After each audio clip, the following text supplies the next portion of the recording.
Hi everyone and welcome for this tutorial how to paint Captain Primaris in tabletop level.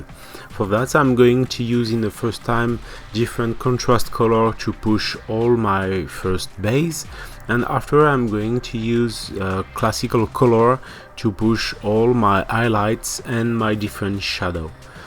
Don't hesitate to ask if you have any question into the comments, and I will come back to you soon to give you my different advice.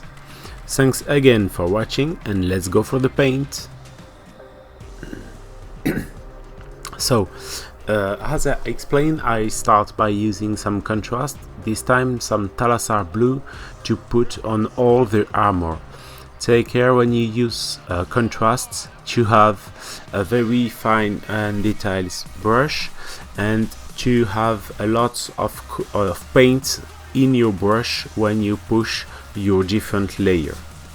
Now I'm going to push some white color on the surfaces. I make some mistake just to be sure that surfaces will be white and when I come back with some contrast colors, the effect will be better if I have a perfectly white color as first base.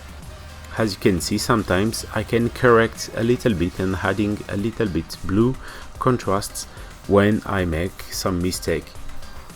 Now with some basilicum gray I'm going to base the different parts I don't really need to see first. For example, the different parts we can see between the different part of armor. As you can see, the basilicum gray is pretty easy to use, and now I'm going to use some contrast Yandan yellow on the different parts. This is going to be my base to create my non-metallic metal in gold. For that I'm going to use always Yandan yellow on a white base. It's just perfect because it's going to create the base and something like a first wash, so I can more easily pushing my highlight and my shadow. Now I'm going to use some contrast Gulliman flesh on the head and on the different leather to create my different color. I'm going to use the same Gulliman flesh, for example, on the skeleton. For me it's important to have a restricted palette when you paint, so it will be more easily to make some distinction just by making some different highlight and shadow.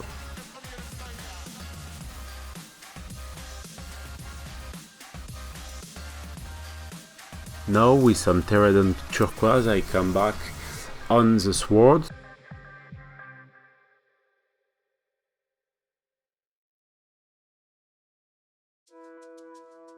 And for that I'm going to use a turquoise blue just to make a clear distinction between my armor and the sword. Now with some Teclis blue mixing with some white I'm going to push more contrast on all the surfaces of armor. As you can see, don't hesitate to use the side of your brush and push on the different edges, and after that I'm going to use again the side of my brush to push the white color on all the surfaces, always in the direction I want to have more color. And I continue on all the armor with the side of my brush by pushing more and more highlights on the edges and on the different surfaces. On the foot, as you can see, I create a line, and sometimes I'm going to create some line or some point just to simulate the reflection of light on the different surfaces. This will be pretty easy, but if you want you can just push all the edges with some very white color to have something nice. Again with my brush I come back, but this time just with white. This is going to be very contrasted, but As you are going to see after, we can come back with some blue to create better transition if we need. This step is the more long step because the armor is most large surfaces on my piece, but if you have smaller surfaces, you can make it very more quickly.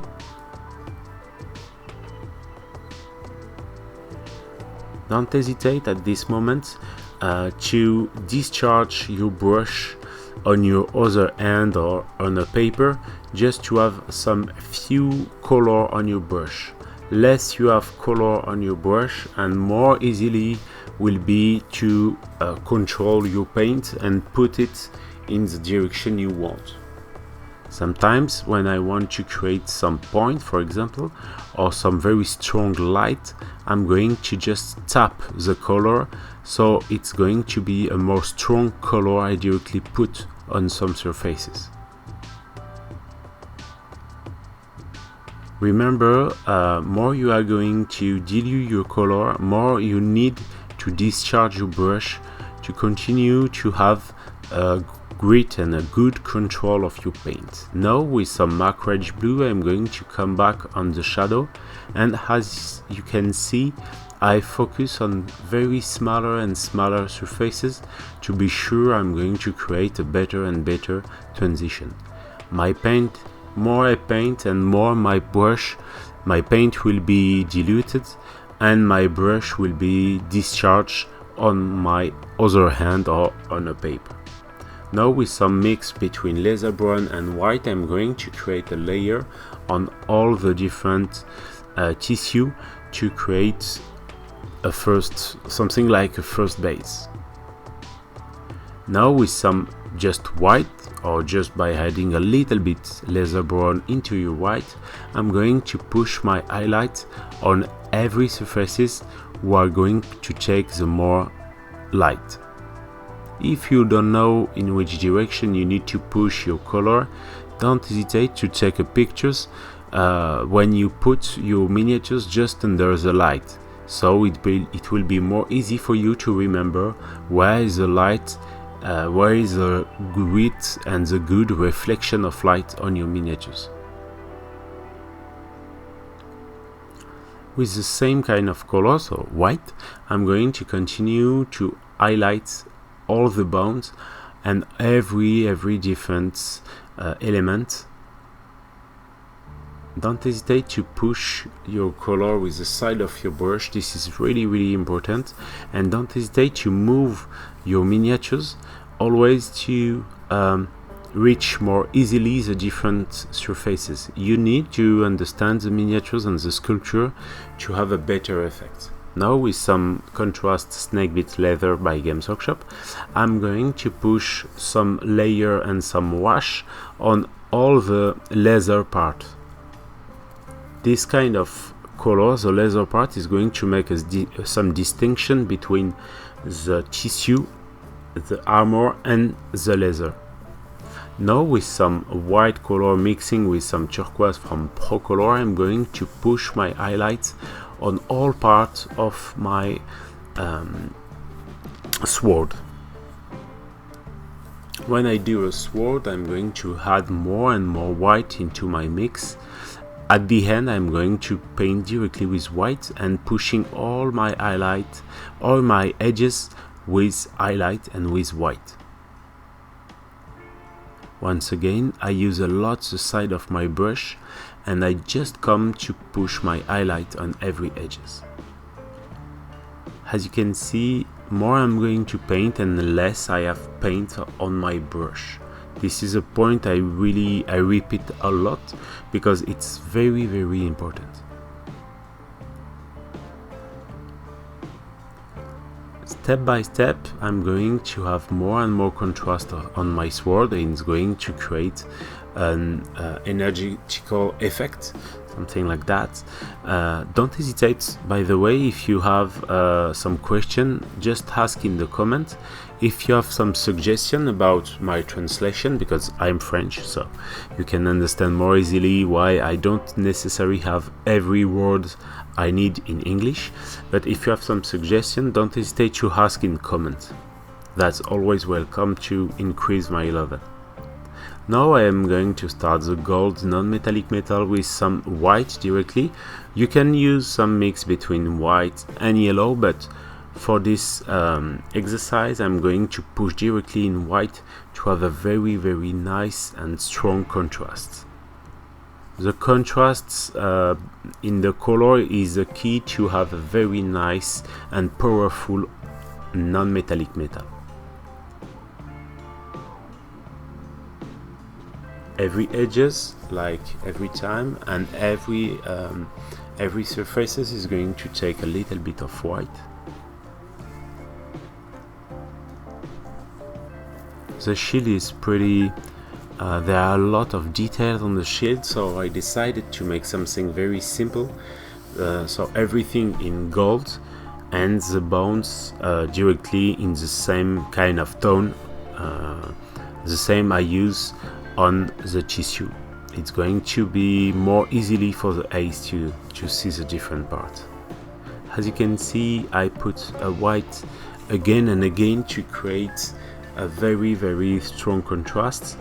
Remember that when the paint is going to be totally dry, it's going to have a lower impact, so you need to make this time after time, and after you are going to make 2 or 3 layers, you will have a very strong contrast. Now I come back on the head. I don't really like the way the head is down, so I come back with some tanned flesh, and step by step I'm going to add to this tanned flesh more and more white color.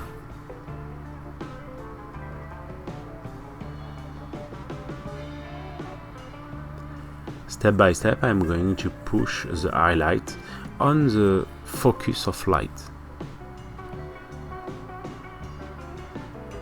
There are just some few points on face, and after that, when I develop and I improve the level of these miniatures, I'm going to decide to remove the head and make it and paint it again with other source lightning effect who come from the neck.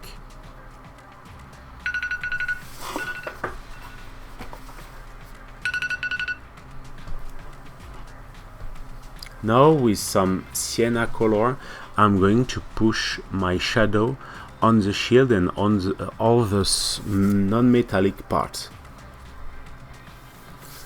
The contrast is really important when you do some non-metallic metal paint. This is just some few steps, but that make a huge difference. Thanks again for watching. Don't hesitate to subscribe. I'm going to continue to share every week some new content. Don't hesitate once again to ask if you have any question about the paint, the technicals, or any suggestion about some new tutorial.